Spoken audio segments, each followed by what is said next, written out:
ငကြက်တစ်ခုခုကိုဝယ်ဖို့စဉ်းစားနေရလားငကြက်ဝယ်ဖို့ကိုစဉ်းစားရခက်နေရလားဒါဆိုရင်တော့မိတ်ဆွေတို့အတွက်ဒီဗီဒီယိုကအကျိုးရှိမှာသိကြပါပဲ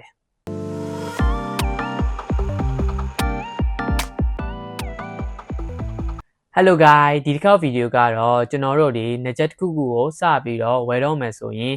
ကျွန်တော်တို့ဘက်ကနေဘာတွေကိုစဉ်းစားပြီးမှဝယ်တင်လဲဘာတွေကိုစစ်တင်လဲပြီးတော့ဘာအကြောင်းအရာတွေကိုမေးပြီးမှဝယ်တင်လဲဆိုတာကိုကျွန်တော်အသေးစိတ်အချက်၃ချက်နဲ့ပြပြပြီးမှဖြစ်လို့ဒီဗီဒီယိုကိုအဆုံးထိဆက်ကြည့်လိုက်အောင်ပထမဆုံးအချက်မှာကကျွန်တော်တို့ဘက်ကနေစဉ်းစားတဲ့အရေးကြီးဆုံးအပိုင်း၃ပိုင်းရှိပါတယ်ဒီအပိုင်း၃ပိုင်းကငကြက်တစ်ခုတည်းမှမဟုတ်ပါဘူးကျွန်တော်တို့ဘယ်ပစ္စည်းဝယ်ဒီအပိုင်း၃ပိုင်းနဲ့အမြဲစဉ်းစားတင်ပါတယ်ကျွန်တော်ဆိုလဲဒီအပိုင်း၃ပိုင်းနဲ့ပဲစဉ်းစားပြီးဝယ်တာကြောင့်အခုကြည့်နေတဲ့မိတ်ဆွေတို့အတွက်လည်းအကျိုးရှိမှာပါအဲ့ဒါတွေကတော့ကျွန်တော်တို့ရွေးချယ်ရမယ် brand Zeno price နဲ့အာမခံမှု brand တို့ပဲဖြစ်ပါတယ်ကျွန်တော်တို့တွေ brand ရွေးချယ်မှုမှာတဲ့အခါမှာဝယ်ပြီးသွားမှာကိုရွေးချယ်မှုကိုမကျေနပ်မှုတွေဖြစ်နိုင်တာကြောင့် brand ရွေးချယ်ခင်မှာကျွန်တော်တို့ဘက်က brand တိုင်းကိုတေချာစဉ်းစားပြီးမှရွေးချယ်တင်ပါတယ်ကျွန်တော်တို့မြန်မာနိုင်ငံမှာလည်း brand ဆိုင်တွေအများကြီးရှိပါတယ် brand ရွေးချယ်မှုကိုစဉ်းစားပြီးရင်တော့ကိုယ့်ရဲ့ budget နဲ့ချိန်ပြီးဝယ်တဲ့အခါမှာလည်းတေချာစဉ်းစားတင်ပါတယ်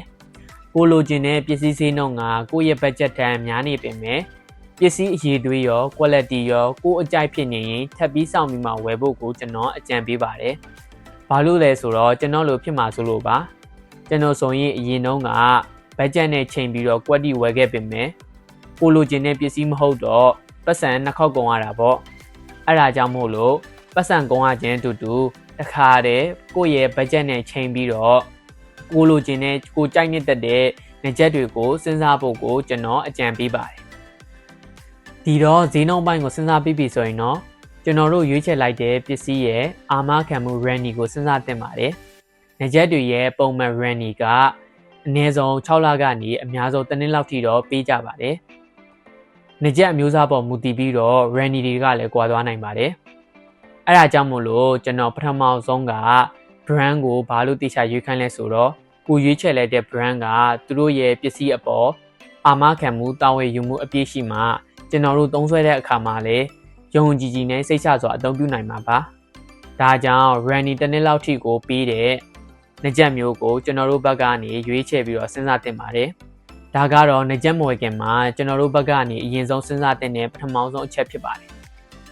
နောက်ထပ်ဒုတိယအချက်မှာကတော့ကျွန်တော်တို့ဘက်ကစပြီးဘာတွေလုပ်တင်လဲဆိုတာကိုပြပြပေးသွားမှာဖြစ်ပါတယ်ပထမဆုံးကျွန်တော်တို့အရေးကြီးလောက်ရမှာကတော့ကိုဝယ်မဲ့ငကြက်ရဲ့ sound quality ကိုတေချာစစ်တင်ပါတယ်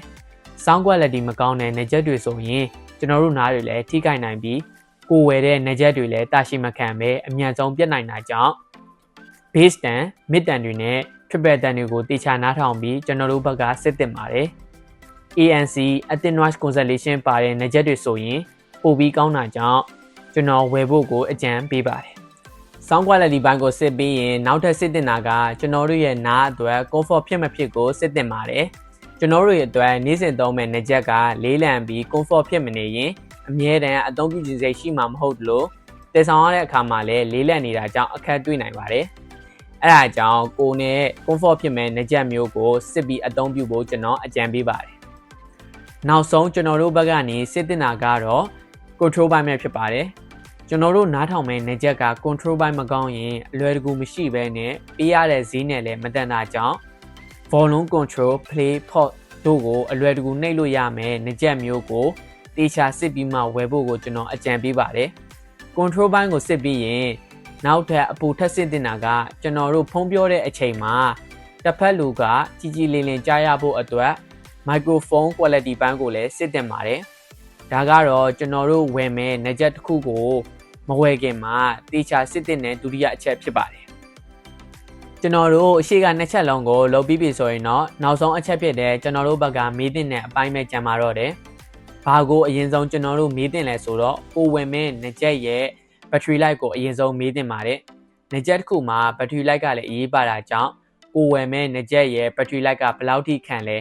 ပြီးတော့အားသွင်းတဲ့အခါမှာလည်းဘယ်နှမိနစ်သွင်းတာနဲ့ဘယ်လောက်ထိအားပြည့်တယ်ဆိုတာတွေကိုမေးတင်ပါတယ်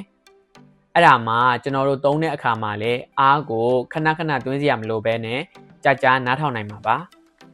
battery life ကိုမေးပြီးရင်တော့နောက်ထပ်မေးတင်တာကချိတ်ဆက်မှု connectivity ဘိုင်းကိုမေးတင်ပါတယ် wireless နက်ဂျက်တွေမှာ Bluetooth 5.0 နဲ့အထက်ရှိတဲ့နက်ဂျက်တွေကပုံမြန်တဲ့ချိတ်ဆက်မှုကိုပေးနိုင်ပြီးကွာဝေးများစွာအထိကို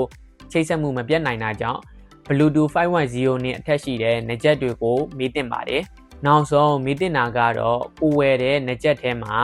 အပိုနက်ဂျက်ကောင်အားသွင်းကြိုအိတ်စတဲ့ဖြစ်အပိုပါရင်ပိုကောင်းတာကြောင့်နက်ဂျက်ဝယ်ရင်ဘာတွေပါမလဲဆိုတာကိုထပ်ပြီးတော့မေးတင်ပါတယ်